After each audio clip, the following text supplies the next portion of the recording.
를 발췌내기가 참 쉽지 않았다라는 생각을 하게 됩니다.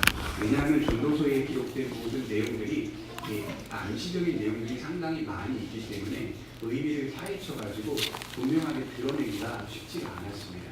말씀을 전한다고 했다 하더라도 말씀을 건너뛰고 한 부분들도 상당히 많이 있고 많은 부분들을 드러내지 못했던 것에 대해서 아쉬운 마음도 제게 상당히 많이 있습니다. 그런 생각과 마음을 가지고 우리가 이제 12장까지 계속해서 말씀을 정리해 보았으면 좋겠습니다. 본래 하나님은 세상을 선하게 창조하셨습니다. 죄가 들어오지 않았다면 하나님이 세상을 창조하신 본연의 모습이 무엇인지 우리는 정말 다르게 알고 있었을 것입니다. 그러나 죄로 하여금 모두가 부패하였기 때문에 상실되었기 때문에 모든 것이 우리 눈에 뒤틀려 보이는 것입니다. 그럼 사람이 삶을 살면서요 여러 가지 많은 사건과 또는 사물을 보기도 하고 어떤 물건들을 바라보기도 하고 이런 모든 과정들 속에서 사물의 본질을 또 어떤 자연의 본질을 과연 알 수 있을까? 그럴 수 없다라고 성경은 말합니다. 그 이유 중에 하나가 인간은 모든 범위 내에서 항상 왜곡과 오해를 벗어날 수 없기 때문입니다. 뭘 보든지 간에 그 안에는 오해와 왜곡이 담겨 있습니다. 그래서 왜곡과 오해를 벗어나지 못하는 불완전한 인간의 눈, 영적인 영안이 항상 존재하기 때문에 우리는 사물의 본질을 명확하게 발견해낼 수가 없습니다. 예를 들어서 개미 한 마리도 그 원인과 근본, 그 본질을 찾아내지 못합니다. 그래서 수십 년, 수백 년, 수천 년이 걸려도 개미에 대한 연구를 계속해야 합니다. 왜냐하면 알 수가 없기 때문이죠. 어떻게 시작되었는지, 그는 어떻게 집을 짓는지, 그는 어떻게 생명이 시작되고 끝을 맺는지 이조차도 어느 정도의 의미는 가능할 수 있지만 그 원뿌리인 본질적인 의미를 찾아내기가 매우 어렵기 때문에 지속적으로 학자들은 지금도 연구에 가고 있는 것입니다. 왜 그럴까요? 인간 안에는 항상 오해와 왜곡이 존재하고 있기 때문입니다. 이 성경은 인간 속에 뒤틀려버린 현실을 복구하거나 수정할 방법이 없다라고 말씀을 하고 있습니다. 왜 그럴까요? 전도자가 말했듯이 그것은 우리의 힘의 영역이 아니라 오직 하나님의 은혜로만 가능한 것이다. 이렇게 말씀을 했기 때문입니다. 신약에서는 이를 그리스도 예수 안에서 그리스도와 함께 그리스도를 통하여 이 일들이 가능하다라고 말씀을 하는 거죠. 진정한 인간의 회복은 오직 하나님의 은혜요 그 은혜의 수단이나 근본이신 예수 그리스도를 통하여 가능하다 이렇게 말씀을 하고 있습니다. 그럼에도 불구하고 인간의 모든 현실들을 우리가 항상 오해와 왜곡을 가지고 뒤틀려 보면서도 그럼에도 불구하고 하나님은 인간에게 자유와 선택을 빼앗지 않으셨습니다. 이게 굉장히 큰 하나님의 친절이라고 볼 수 있죠.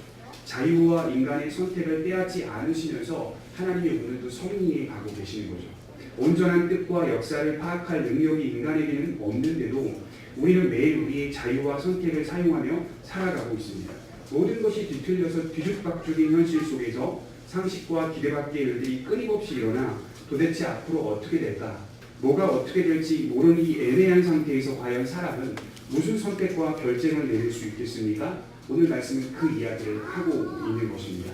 오늘 말씀의 주된 내용은 과연 인간이 이 뒤죽박죽인 현실 속에서 어그러지고 뒤틀려버린 이 현실 속에서 어떻게 살아가야 하는가? 자유와 선택을 빼앗지 않으셨는데 그럼 그 자유와 선택을 어떻게 선용하며 살 수 있는가? 그 이야기를 전도자가 말씀하고 있는 것이죠. 1절 말씀에 보면 저는 내 떡을 물 위에 던져라. 여러 날 후에 도로 찾으리라. 7에게나 8에게나 나누을지어다. 무슨 재앙이 땅에 임하는지 내가 알지 못하리이다. 구름에 비가 가득하며 땅에 쏟아지며 나무가 나무로나 북으로나 쓰러지면 그 쓰러진 곳에 그냥 있습니다. 여러분 떡을 물에 던져야 할 때가 있다 이렇게 말씀을 하는 거죠. 그럼 가만히 생각해 보세요. 떡을 물에 던진다는 것은 다시 찾기 위해서 떡을 물에 던지지는 않습니다. 떡을 물에 던진다는 것은 버린다는 의미입니다. 포기, 버린다 이런 뜻이죠. 떡을 물에 던져서 도로 찾겠다고 생각하는 사람이 있습니까? 물에 던지는 순간 떡은 못 먹는 겁니다. 물에 던지는 순간 내 손에서 벗어나세요. 이제 포기된 것이고 버려지는 것입니다. 떡을 물에 던져버리라. 이것은 포기를 의미하는 건데요. 인생을 살아가면서 어떨 때는 포기해야 할 때가 있다. 이렇게 말씀을 하는 겁니다. 상식적으로 세상 사람들이 살아가는 사고와 방식이 어떤 것입니까? 손에 쥐는 것이고 잡는 것이고 모으는 것이고 얻는 것이 세상 사람들이 살아가는 방식입니다. 그러나 그리스도인의 방식은 때로 우리는 버려야 하는 포기해야만 하는 선택도 있어야 한다. 이렇게 말씀을 하는 것이죠. 여러분 이런 말이 있어요. 포기하는 것만큼 신앙이다. 포기하는 것만큼. 내가 포기하는 것만큼 그만큼 신앙이다. 이렇게 얘기하는 말씀이 있습니다. 버려야 하는 것만큼 신앙이다. 그럼 뭘 포기하고 뭘 버려야 하는가? 마태복음 16장 24절에 예수님은 좀 거시적으로 이렇게 말했어요. 누구든지 나를 따라오려거든 자기를 부인하고 자기 십자가를 져라. 포기하고 버린다는 것은 내 생각과 내 소견과 내 고집과 내 편견을 버린다는 거예요. 내 잘못된 습성과 내 잘못된 선택과 내 잘못된 주장을 버리고 포기한다는 거예요. 다시 찾지 말라는 거예요. 이제는 하나님의 뜻에 따라 하나님이 원하시는 선택을 하며 기뻐하시는 선택을 하며 살아가라. 그러기 위해서는 나를 버려야 된다. 이렇게 지금 말씀을 하고 있는 것이죠.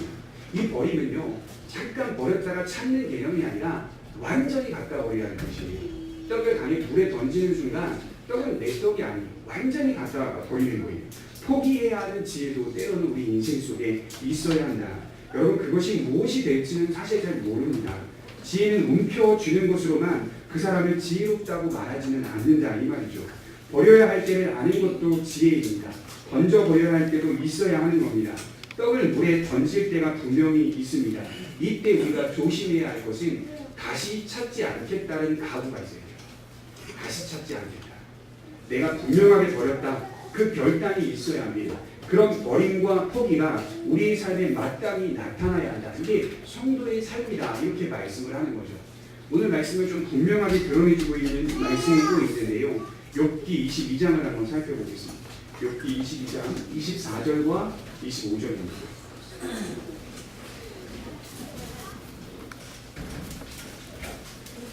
조금만 정숙해 주시면 감사하겠습니다.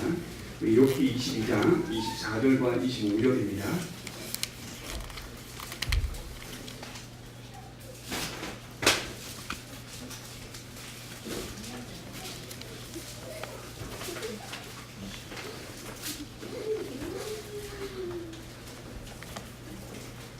우리 26절까지 같이 한번 3절 같이 읽어보도록 하겠습니다. 시작. 내 보화를 티끌로 여기고 오빌의 금을 계곡의 돌로 여기라. 그리하면 전능자가 내 보화가 되시며 내게 고귀한 은이 되시리니 이에 내가 전능자를 기뻐하여 하나님께로 얼굴을 들 것이라. 버린다 라고 하는 것, 포기한다 라고 하는 것이 욥에게도 지금 선포되고 있는 말씀인데요. 뭘 버리라고 말합니까? 보화를 티끌로 여기고 오빌의 금을 계곡의 돌로 여기라 이렇게 표현하고 있죠. 세상이 좋아하는 것, 세상이 추구하는 것, 세상이 붙잡는 것들을 때로는 온전하게 버려야 한다, 포기해야 한다라는 의미를 내는 거죠. 그럴 때 무슨 일이 벌어지는지 아십니까? 반전이 생긴다는 거예요. 그럴 때 비로소 하나님이 너의 보화가 될 것이다. 포기하고 버릴 때에 비로소 하나님이 가장 소중한 존재라는 사실을 알게 될 것이다. 그 말씀을 하고 있는 것이죠. 욥에게 그러한 말씀이 지금 선포되고 있는 것이죠. 그렇게 하면 전능자가 너의 인생 가운데 물질이 아니라 금이 아니라 명예가 아니라 권력이 아니라 전능자가 너의 삶 가운데 가장 큰 보화가 될 것이다. 이렇게 말씀을 하고 있는 것이죠. 특별히 믿음을 중심으로 하여금 우리는 항상 이 사실을 생각하며 살아가야 합니다. 하나님과 모든 것이 관계되어 있기 때문에 여러 버림과 포기가 있었다 하더라도 그것이 결코 손해가 아닙니다. 하나님을 믿으면서 어떨 때 우리가 버리고 포기할 때가 많이 있을 거예요. 하나님께서 말씀을 통하여 다 갚아주신다라고 말씀을 하셨어요. 무엇이 문제이냐면 버림과 포기가 없는 내 모습이 문제라고 생각해요. 버림과 포기가 없는 거예요. 평생을. 교회를 수십 년, 수백 년 다녀도요. 교회 다니며 말씀을 들어도요. 여전히 내 인생 속에서는 하나님 안에서 버림과 포기가 존재하지 않는 겁니다. 예수를 믿으며 살면서도 버림과 포기하는 결단의 체험이 없다면 그게 진짜 문제 아니겠습니까? 때론 손해볼 것을 각오하면서도 내어 던져버릴 때가 있어야 돼요. 강에다가 확 던져버릴 때가 있어야 돼요. 분명 세상이 볼 때 높아질 수 있는 기회입니다. 저건 분명히 내가 지금 잡으면 높아질 수 있는 기회예요. 그러나 우리 믿음의 사람들은 높아지기 위해 세상을 살지 않습니다. 하루하루 주님과 동행하며 주님을 영화롭게 하기 위해 삶을 살아가는 거 아니겠습니까? 그런 결정이, 그런 버림과 포기가 도로 찾게 되는 결과가 나타날 수 있다. 이게 되게 중요한 겁니다. 내가 버렸어요. 각오하고 포기했어요. 다시 찾지 않겠다라고 각오하고 포기하고 버렸어요. 근데 어떨 때는요, 그대로 다시 찾게 되는 일들이 있다는 거예요. 이거 손해보고 각오하면서 믿음으로 버렸고 포기했는데 하나님이 되갚아 주셔서 도저히 다시 찾을 수 없는 상황임에도 불구하고 다시 찾게 해주시는 하나님의 은총을 발견하게 되었다. 이렇게 말씀을 하는 거 아니겠습니까? 히브리서 11장 26절에 바울이 모세를 향하여 이렇게 소개했어요. 모세는 그리스도를 위하여 받는 수모를 애굽의 모든 보화보다 더 큰 재물로 여겼으니 그리스도를 위하여 받는 모든 수모를 애굽의 이집트 세상의 모든 보물보다 더 큰 재물로 여겼다. 왜 그랬을까요? 바울이 이렇게 뒤에 이렇게 소개하고 있어요. 그 이유는 그가 상 주시는 이심을 바라보았기 때문이다. 그에게 진정으로 상 주시는 이는 하나님이시지 세상이 아니다. 하나님이 바라보았기 때문에 세상의 모든 수모를 다 겪어낼 수 있었고 그 수모를 하나님이 모든 보화보다 더 큰 재물로 여겼다. 버렸다는 얘기예요. 쉽게 말해 포기했다는 거예요. 분명히 물에 던져버린 떡인데 이제는 못 쓰는 떡인데 떠나버린 떡인데 여러 날 지나서 도로 찾게 되는 경우를 보았다. 손해를 보았다고 생각했는데 하나님 안에서 돌아보니 그것은 손해가 아니더라. 이걸 지금 전도자가 1절부터 말씀을 하는 겁니다. 버리는 것과 찾는 것이 대조되며 설명되고 있는데요. 중요한 건 찾는 것은 우리의 손에 있지 않다는 거예요. 버리는 건 우리의 손에 있다는 거예요. 찾는 것은 우리의 손에 없어요. 버리고 각오하고 포기하고 결단하는 건 우리 손에 있는데 찾아내어지는 것, 성취되는 것은 결국 우리 손에 없습니다. 5절에 말하는 것처럼 망사를 성취하시는 하나님의 손에 있지 않느냐. 만사를 성취하시는 하나님의 일에 있지 않느냐. 우리에게는 뭐만 있습니까? 자유와 선택만 있습니다. 우리에게는 오늘 자유와 선택이라는 책임이 존재할 뿐입니다. 2절에 보면 7에게나 8에게나 나눠줄지어다. 이 말씀도 사실 같은 맥락입니다. 그가 나에게 어떤 도움도 어떤 보답도 줄 수 없는 아주 미천한 자라 하여도 던지라는 거예요. 던지라, 나누어 주라는 거예요. 우리 항상 그렇잖아요. 이해관계와 이해타산 속에서 주면 받으려고 하는 심리가 있지요. 주면 받으려고. 도움이 안 되는 사람들 왜 도와줍니까? 다 똑같아요. 우린 다 그런 마음으로 인맥을 쌓아가는 거죠. 학연을 쌓아가는 거죠. 재물을 쌓아가는 거죠. 누군가를 도와줄 때에도 이해타산이 항상 엮여있어요. 그냥 안 도와줘요. 웬만하면 그냥 안 도와줘요. 그 사람이 나에게 어떤 보답을 할 수 있는지, 그 사람이 내 인생에 또는 내 자녀에게 어떤 도움을 줄 수 있을지 계산하고 따져서 그리고 다른 이들에게 도움을 주는 것 아니겠습니까? 사람 삶이 이해관계 가운데 얽혀 있다 보니 도움이 되는 사람만을 관계하고 싶고 사귀고 싶은 것이 저는 자연스러운 것이라고 생각합니다. 그러나 인맥, 학연, 지연만을 보면서 그런 이해관계 속에서 힘과 능력을 쌓아가는 태도는 세상적 태도다. 이렇게 말씀을 하는 거예요. 하나님의 백성들은 그렇게 살 수 없다. 꼭 그것만이 정답이라고 말할 수 없다.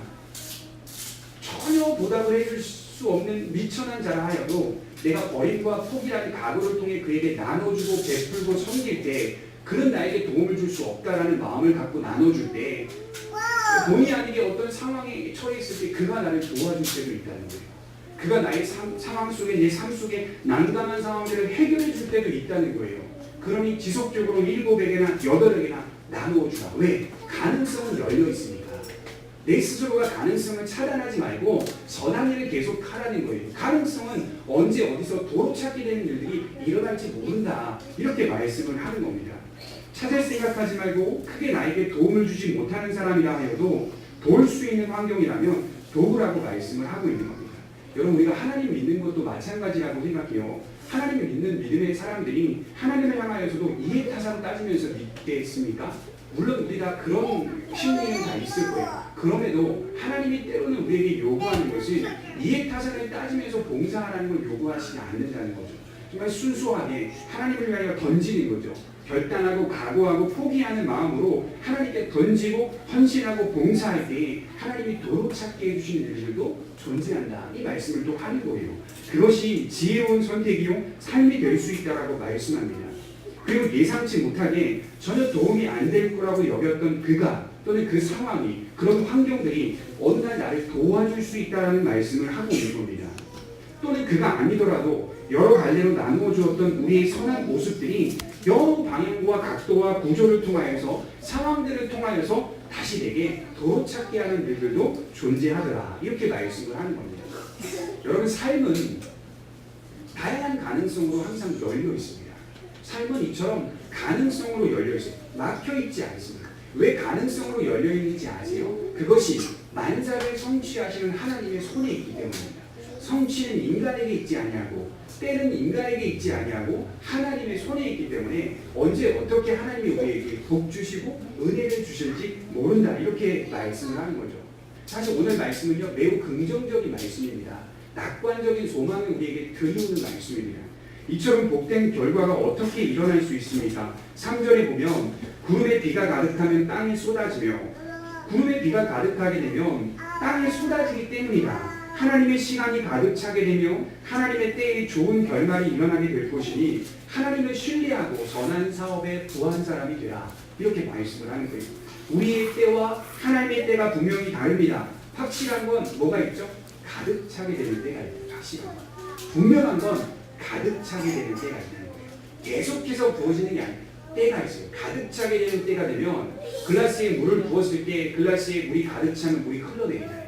마찬가지예요. 구름에 비가 가득하면 하나님의 때가 존재하고 하나님의 때가 있다라고 우리가 분명히 이해하고 믿기 때문에 그 때가 실현되면, 나타나면 하나님으로 하여금 주어지는 은혜가 있을 것이다, 이렇게 말씀을 하는 거죠. 갈라디아서 6장에 보면 바울이 비슷한 말씀을 했는데요. 우리가 선을 행하되 낙심하지 말지니 포기하지 아니하면 때가 이름에 거두리라. 포기하지 아니하면 때가 이름에 거두리라. 때는 반드시 있다. 거두는 때는 있다. 그러니 포기하지 말고 하나님을 향하여 던지라, 이렇게 말씀을 하고 있는 거예요. 그리고 갈라디아서 6장 10절에 보면 그러므로 우리는 기회 있는 대로 잡아라, 이렇게 말씀을 하고 있어요. 그러므로 우리 현재와 현실의 시간들은 기회라고 여겨라. 기회라고. 하나님을 위하여 살아가는 기회라고 여기고 지속적으로 던지고 포기하고 버려라, 이렇게 말씀을 하는 겁니다. 우리의 선한 포기와 선한 버림이, 그리고 선한 도움과 사랑이 어느 때에 어떻게 다시 찾게 될지 모른다라는 말씀을 계속적으로 강조하고 있다고 볼 수 있죠. 4절과 6절에 보시면 이렇게 말씀합니다. 풍세를 살펴보는 자는 파종하지 못할 것이요 구름만 바라보는 자는 거두지 못하리라. 바람의 길이 어떠함과 아이된 자의 태에서 뼈가 어떻게 자라는지를 내가 알지 못함같이 만사를 성취하시는 하나님의 일을 내가 알지 못하느니라. 너는 아침에 씨를 뿌리고 저녁에도 손을 놓지 말라. 이것이 잘 되는지 저것이 잘 되는지 혹 불이가 잘 되는지 알지 못함이니라. 씨를 뿌릴 때가 되었는데요, 혹시 오늘 바람이 불지 않을까 염려하며 풍세를 지켜보면서 한없이 기다리다가는 평생 씨를 뿌려보지 못한다, 이 말을 하는 거예요. 나가서 여러분 조사해야죠. 살펴야죠. 오늘 바람이 불지 비가 올지 살피는 거 해야 됩니다. 그거 나쁜 말 아니에요. 침착하게 살피고 차분히 조사하는 것 해야 돼요. 그런데 계속 조사만 할 수는 없어요. 계속 풍세를 살필 수는 없어요.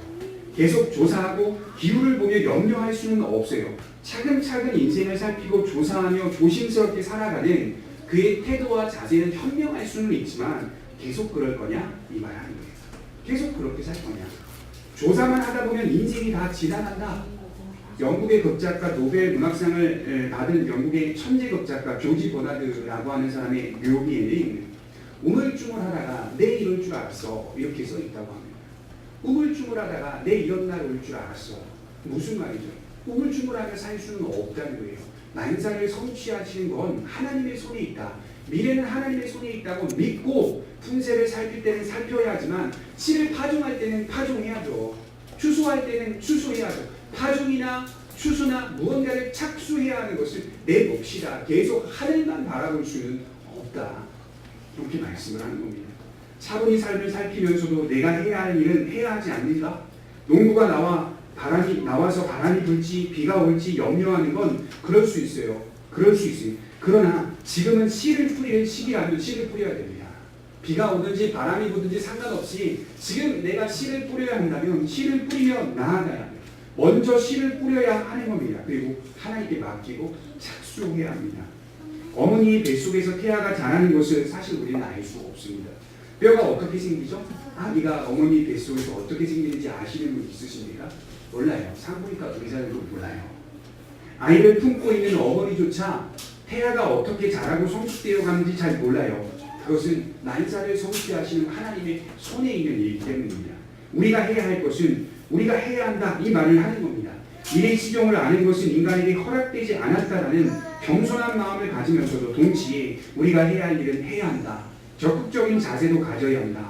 아이를 위해 기도해 주기도 하고 아이를 위해 영양분을 섭취해 주기도 하고 엽산도 먹어야 되죠. 비타민 D도 먹어야 되죠. 유산균도 먹어야 되죠. 우리가 해야 할 일들은 우리가 감당해야 한다. 이 말씀을 하는 거죠.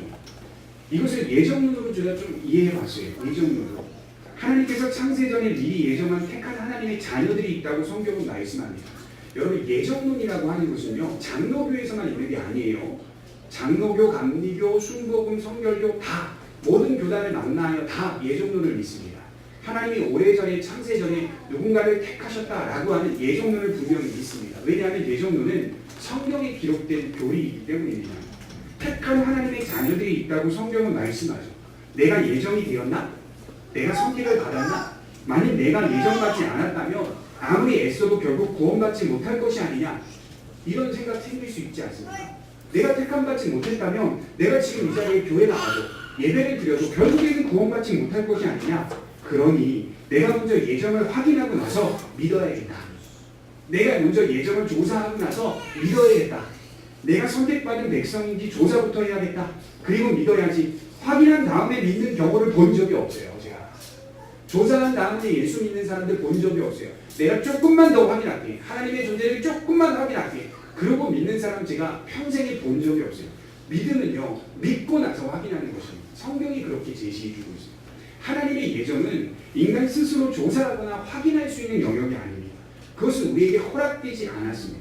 오히려 내가 택함 받았다라는 겸손한 믿음, 그 믿음 다음에 이미 믿는 자가 하나님의 은혜를 경험하면서 확인하게 되는 것이 예정론입니다. 아, 내가 선택받은 사람이구나.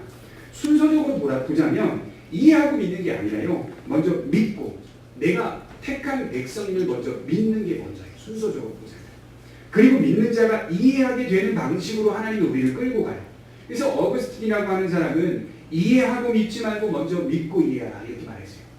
예수를 믿는 것 이해하고 믿지 말고 먼저 믿고 나서 이해해봐라. 그래서 여기 모인 모든 사람들은요. 내가 택함 받은 사람인지 내가 예정된 사람인지 그 조사할 필요 없이 나는 오늘 하나님의 선택 속에 있는 사람이다 라고 분명히 믿고 이 자리에 앉아 있어야 돼요. 하나님이 나를 택하셨다라고 믿은 다음에 그 다음에 하나님이 우리 인생을 어떻게 이끌어 가실지를 보라는 거예요. 그리고 우리를 확인하며 나아가라 이렇게 말씀을 하고 있는 겁니다. 그래서 성경은 우리에게 뭘 먼저 요구하냐면 예정되었는지 예정이 안 되었는지 조사해봐라 이렇게 말하지 않고 주 예수를 믿으라 이걸 먼저 요구하는 거예요. 예수를 믿으라 이렇게 표현하고 있어요. 그게 먼저 조사하고 믿지 말고 믿고 나서 하나님의 뜻이 무엇인지를 알아가라 이렇게 말씀을 하는 겁니다. 그러니 우리 삶이 일일이 다 확인하고 조사하고 행동해야 한다는 뜻이 아닙니다. 행동한 다음에 보라는 거예요. 가만히 생각해 봤어요. 제 인생도 그렇지 않습니다. 여러분들의 인생도 마찬가지예요. 우리가 조사하고 태어났습니까? 태어나보니 세상 아닙니까? 그리고 살아가야 되는 거 아니에요? 다 일일이 본질적으로 뭐 어떤 것들을 조사하고 검증하고 확인하면서 사는 사람이 어디 있어요? 그냥 나도 모르게 행동하며 살다 보니까 하나하나씩 확인되는 거 아니에요? 세월이라고 하는 시간들이 먼저 행동한 다음에 여러 본질과 여러 상황과 정황들이 이해될 때가 대부분 많이 있다는 거죠. 그러니 우리 인생도 일반적으로 행동한 다음에 알아가는 것들이 대부분이라는 거예요. 행동한 다음에 알아가는 것들이. 믿음도 마찬가지예요. 믿고 나서 하나님의 뜻과 은혜와 은총들을 깨달아가는 거 아니겠습니까? 일단 해봐라. 이 말씀을 하는 거예요. 선택한 다음에 보라는 거예요. 미래를 하나님께 맡기고 우리가 해야 할 몫이 있음을 잊지 말라. 아무것도 안 하는 게 문제가 아니냐. 그래서 6절을 이렇게 강조해요. 아침에 씨를 뿌리고 저녁에 손을 놓아서는 안 된다. 이걸 강조해요. 그러면 이 말이 뭘까요? 아침에도 손을 놓아서는 안 되고 저녁에도 손을 놓아서는 안 된다. 이걸 얘기하는 거예요. 손을 놓는 영역이 있느냐? 너의 세월 속에 너의 시간 속에 손을 놓을 수 있는 영역이 있는가? 안심할 수 있는 영역이 있는가? 없다는 거예요. 안심할 수 있는 영역이 없어요. 아침에도 저녁에도 항상 손을 놓지 말고 살아가라. 행동하라. 결정하라. 자유를 쓰라. 이렇게 표현하고 있어요. 그걸 강조하는 거 아닙니까? 왜 그럴까요? 아침에도 손을 놓지 않는 거, 저녁에도 손을 놓지 않는 거. 왜 우리는 그렇게 살아가야만 하는 걸까요? 가능성이 열려 있으니까. 그 하반절에 이렇게 말하죠. 이것이 잘 됐는지 저것이 잘 됐는지 아니면 둘 다 잘 됐는지 우리가 알 수 없기 때문에 하는 겁니다. 둘 다 잘 될 수도 있어요. 둘 다. 그 삶의 가능성이 열려있기 때문에 우리는 아침이든 저녁이든 손을 놓아서는 안 된다. 삶의 긍정적인 측면을 강조하고 있는 내용입니다. 침착하게 살아가는 것도 현명한 것이지만 너무 침착하다 보면 아무것도 못하니까 적절한 침착함과 적절한 추진력도 있어야 한다. 오늘 그 말씀을 하는 겁니다. 나의 행동이, 나의 결단이 매우 긍정적인 변화를 일으킬 수 있기 때문이죠. 성경을 봐야 합니다. 봐야 믿음이 늘죠. 기도해야 돼요. 기도해야 믿음이 늘죠. 믿음은 그래야 느는 거예요. 봉사해야 되고 하나님을 바라보는 이 훈련들이 내 삶 속에서 반복적으로 일어나야 신앙은 늘어나는. 가만히 있어도 내 믿음 늘지 않아 이렇게 말할 필요가 없어요. 늘 하나님과 가까이 해야. 가까이 해야 믿음이 늘어나는 거예요. 내가 해야 할 부분들은 해야 합니다. 돈이 많다고 해서 자신이 낳은 자식을 파출부에게 맡겨놓을 수는 없어요. 자신이 어느 정도 자기가 낳은 자식은 봐야죠. 목동 쪽에서 의사 가정에 가사 도우미로 일하는 권사님의 이야기를 제가 들은 적이 있어요. 이 남편, 이 아내가 둘 다 의사세요. 두 아이를 낳았는데요. 이제 이분이 그 가정에 들어가서 가사 도우미를 하는 거죠. 두 아이를 낳았는데 둘 다 어쩔 줄 몰라 하는 거예요. 자기 자식이 반기려고 아기가 흥흥흥하고 오면요. 어떻게 할 줄을 모른다는 거예요.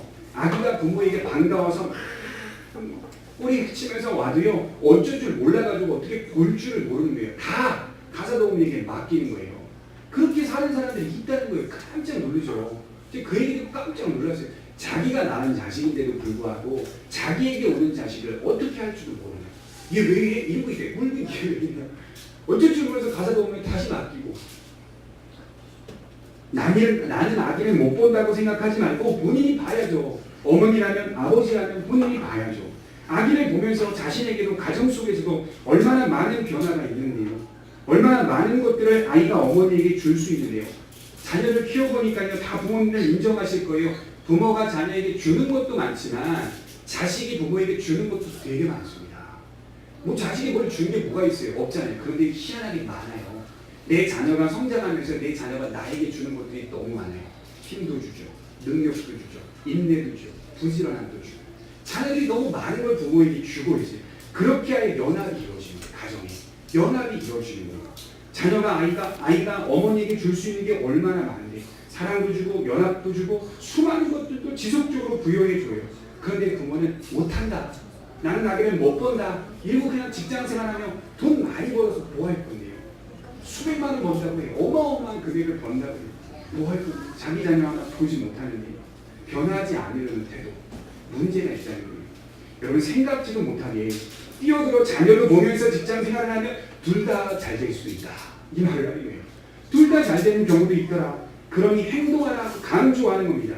그것이 하나님께서 기뻐하실 만한 일이거든 행동해 보라는 거예요. 고민만 하지 말고 행동하고 선택해봐라. 둘 다 잘 될지도 모른다라고 말씀합니다. 하나님 안에서 결정하시고 하나님 안에서 행동하시기 바랍니다. 선택하시고 조사만 하지 마시고 때로 살피는 것을 그만하시고 결정해야 할 때도 있는 겁니다. 살피는 것 그만하셔야 될 때가 있습니다. 맨날 하늘만 쳐다보면서 되다가는 아무것도 못하고 어려운 길로만 계속 가게 되는 겁니다. 우유부단한 거 이거 믿음 아닙니다. 제가 아무리 성경을 찾아보니까요. 우유부단한 사람들 많이 있는데요. 믿음이 없어서예요. 세상적으로 지금 계산하고 있는 게 이해타산 따지고 있는 게 우유부단은 안 돼요. 믿음의 사람들 아브라함부터 시작해서요. 성경에 나타난 모든 인물들을 추적해보고 파헤쳐보면요. 우유부단하지 않더라고요. 이거면 이거, 저거면 저거 갈등할 수 있어요. 고민할 수 있어요. 그러나 결정해야 할 때는 결정하더라고요. 하나님 안에서 선택해야 할 때는 선택하더라고요. 계속해서 우유부단한 사람도 있어요. 만나보면. 여러분 이게 의학적으로 보면 결정장애 들어보셨죠? 결정장애. 사전에는 결단력 부족 이렇게 나와 있어요. 우유부단한 걸 결단력이 부족한 사람, 결정장애가 있는 사람, 뭐 여성들만 그런 건 아니겠지만 많은 분들이 인터넷 쇼핑하잖아요. 며칠 내내 조사하잖아요. 며칠 내내. G마켓 11번가 옵션 돌아다니면서 계속 같은 제품 계속 조사. 그럴 수 있어요. 조사는 사야죠. 며칠 동안 계속 그러면 사야죠. 조사 다 한 다음에 사야죠. 계속 며칠 내내 조사만 계속 비교만 하고 있어요. 사고 나서는 덮어버리는 거예요. 다시 또 들어가면 그 제품 가격 떨어져 있어요. 덮어버리는 거예요. 사고 나서는 다 덮어버리는 거예요. 결단력 있어야죠. 그 성경이 지금 얘기하는 건 결정장애는 옳은 게 아니다. 우유부단한 건 믿음이 아니다. 그건 세상에서 나오는 방식이다.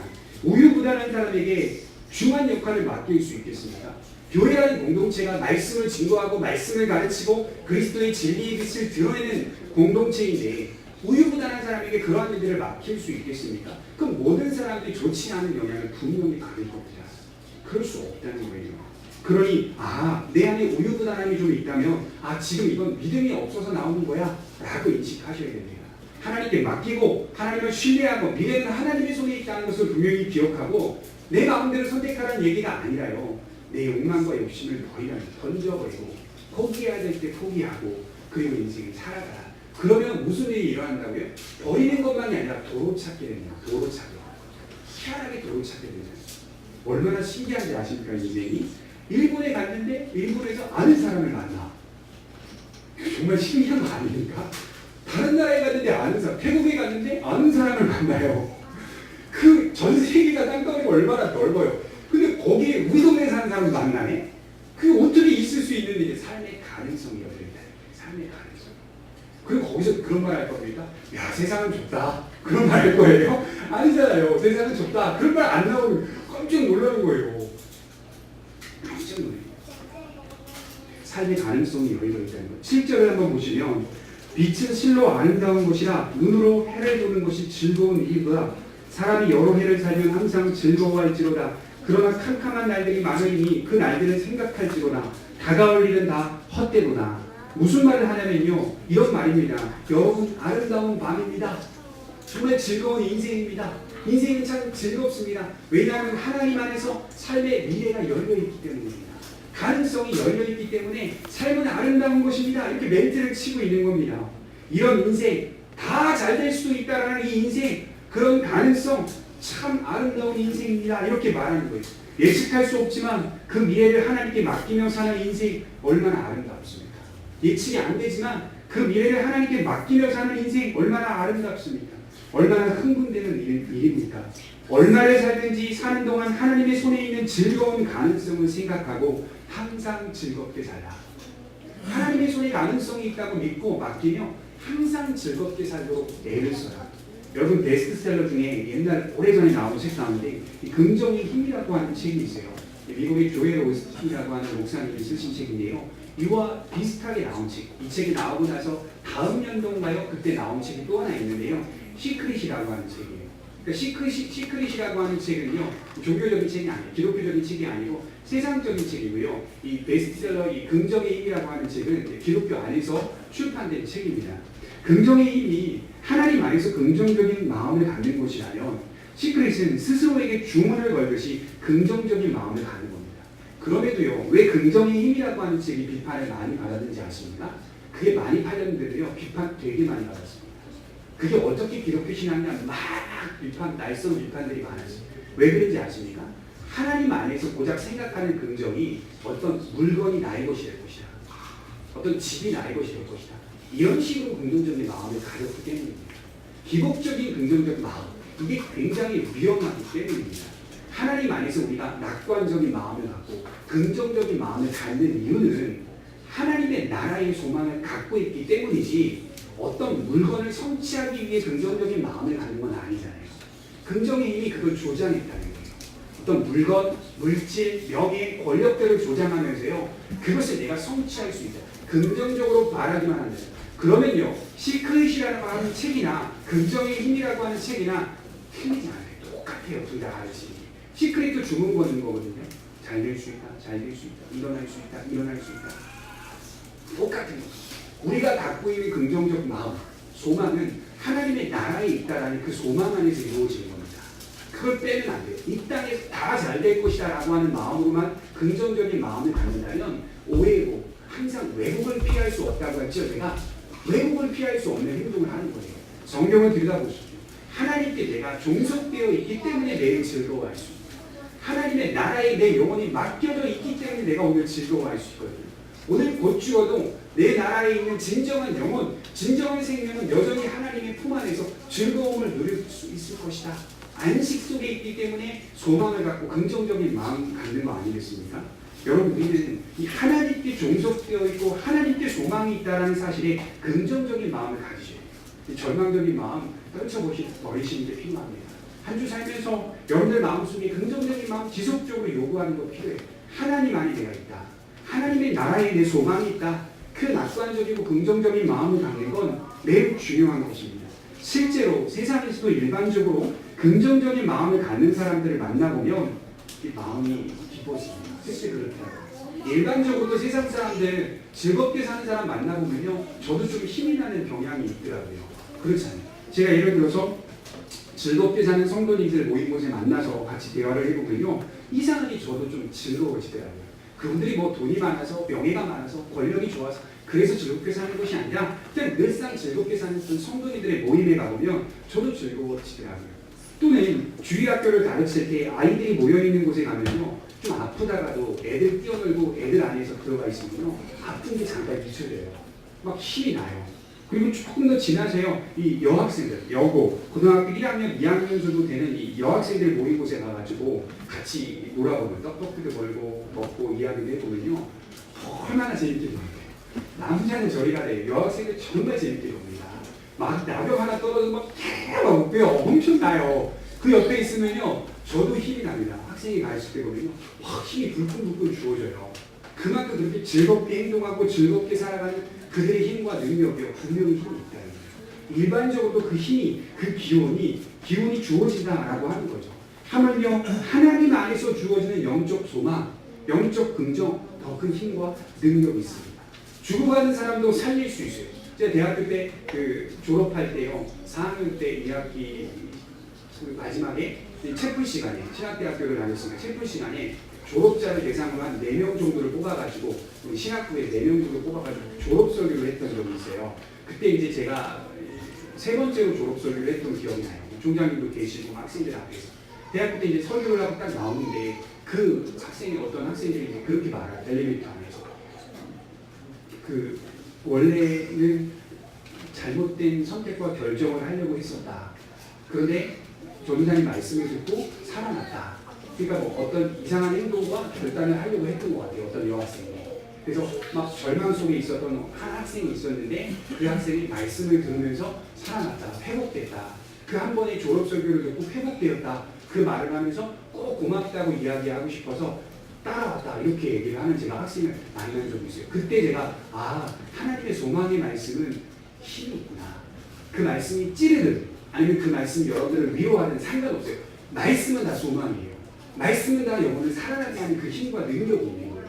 그래서 그 학생이 그렇게 얘기하면서 그때 제가 경험했어요. 하나님의 말씀에 힘이 있구나. 살리는구나. 회복시키는구나. 여러분들 가운데 하나님의 소망이 있다면 여러분들만 살리지 않아요. 반드시 주변에 있는 사람 살립니다. 그 복음과 진리가 건전하다면 다른 이들을 살려내는 일들을 계속 할 것입니다. 왜냐하면 하나님 안에서 언제나 열려있는 가능성이 있기 때문입니다. 매주 살아가면서 소망을 가지셨으면 좋겠습니다.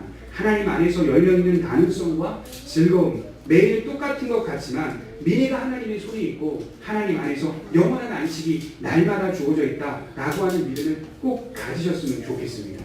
여기까지가 다 끝이에요.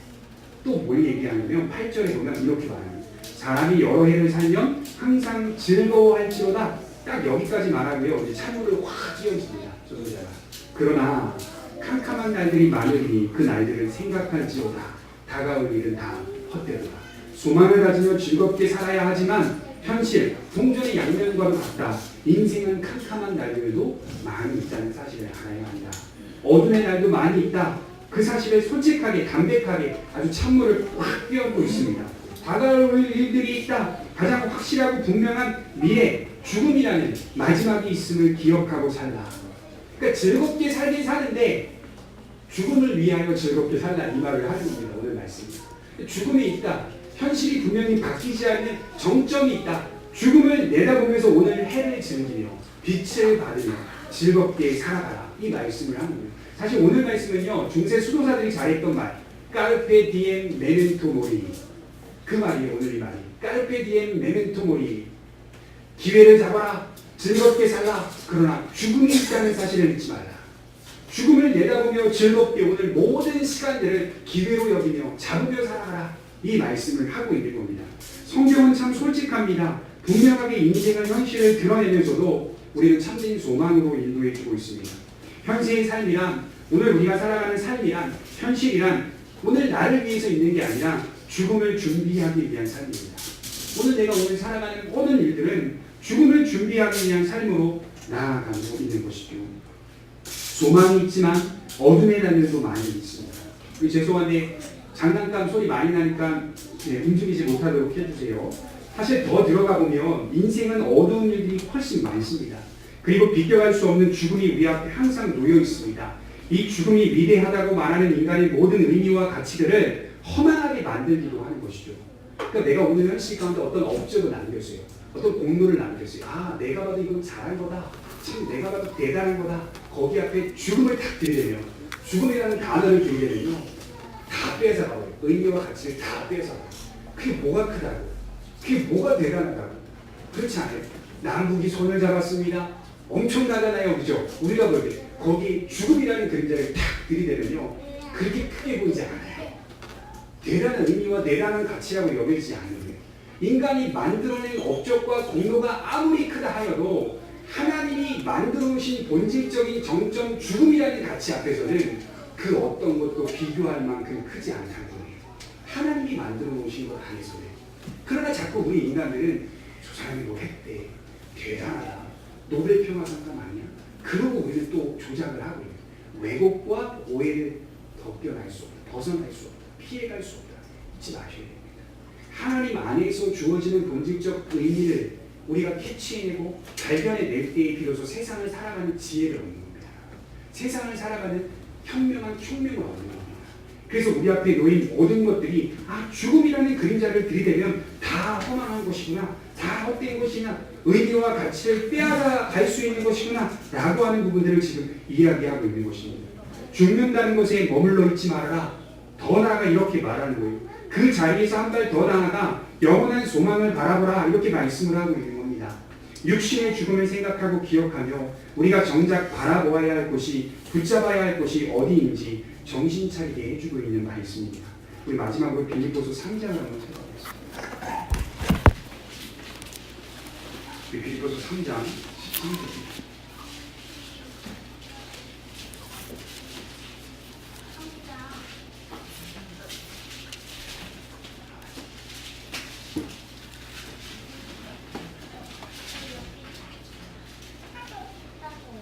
빌립보서 3장 13절에서 14절 말씀을 한번 보겠습니다. 같이 읽어보도록 하겠습니다. 시작. 형제들아, 나는 아직 내가 잡은 줄로 여기지 아니하고 오직 한 일, 즉 뒤에 있는 것을 잊어버리고 앞에 있는 것을 잡으려고 표대를 향하여 그리스도 예수 안에서 하나님이 위에서 부르신 부름의 상을 위하여 달려가노라. 현실을 살아도 위에서 부르신 부름의 상을 위하여 살고 있는 것이다. 바울이 그렇게 얘기하죠. 오늘 현실에 주어진 시간들을 살아도 우리는 언제나 우리의 의식과 모든 정서가 위에서 부르신 부름의 상을 위하여 살아가는 것이지 내 현실만을 위해 살아갔던 적은 없다. 여전히 오늘도 앞으로도 내일도 미래도 우리는 위에서 부르신 부름의 상을 위하여 달려가는 모습일 뿐입니다. 위에 있다는 것, 위에 머물러 있다는 것, 위에서 보호를 받고 있다는 것이 그만큼 신지함의 큰 위로와 영생과 평강과 은혜를 줄 수 있는 본질적 요소가 된다는 거죠. 위를 향하여 가는 여정 가운데 여러분 한 주를 살아가시기를 바랍니다. 기도하도록 하겠습니다.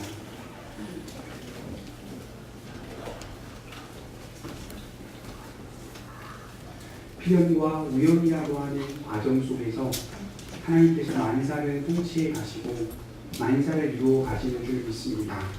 하나님께는 필연도 필연이요 우연도 필연이라 하였는데 하나님 그 모든 과정들 속에 놓여있는 현실이 우리에게는 무거울 때가 많이 있습니다. 우리의 자유와 선택을 빼앗지 않으시면서 그 일을 이루신다 하였사오니 하나님 우리의 자유와 선택이 하나님이 원하시는 자유와 선택이 될 수 있도록 우리를 인도하여 주옵소서.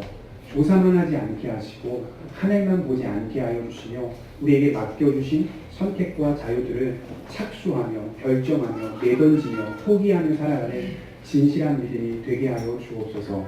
감사하오며 예수님의 이름으로 기도하옵나이다. 아멘.